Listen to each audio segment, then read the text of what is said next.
Ya, sebanyak 2,5 ton daging ayam beku ilegal diamankan Reskrim Polsek kawasan Laut Gilimanuk Sabtu kemarin.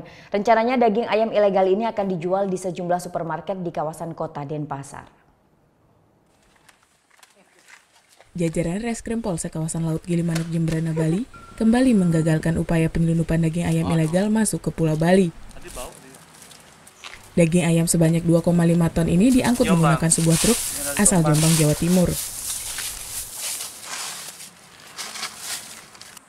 Truk yang mengangkut daging ayam beku ini diamankan lantaran tak memiliki dokumen dari Balai Karantina Hewan. Kapolsek kawasan Laut Gilimanuk Kompol Nyoman Subowo menjelaskan, tak hanya daging ayam yang diangkut, namun sejumlah hati dan jerawan ayam pun diangkut dalam satu truk. Rencananya, daging ayam ini akan dijual di sejumlah supermarket di kawasan kota Denpasar.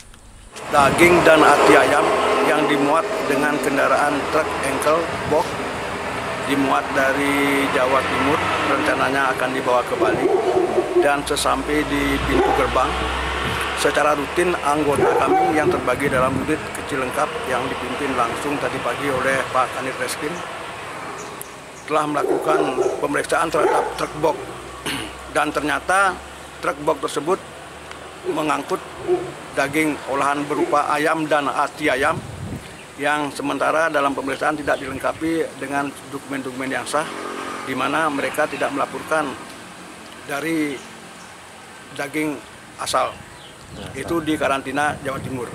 Sehingga untuk proses lebih lanjut, kami akan lakukan proses lebih lanjut, kami serahkan ke karantina Gilimanuk untuk lakukan proses berikutnya.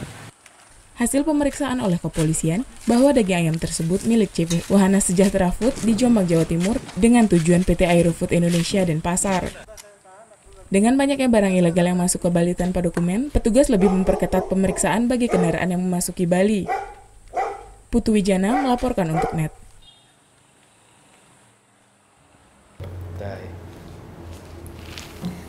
Udah selesai kan nontonnya? Nah, jadi jangan lupa buat like, komen, dan subscribe ya.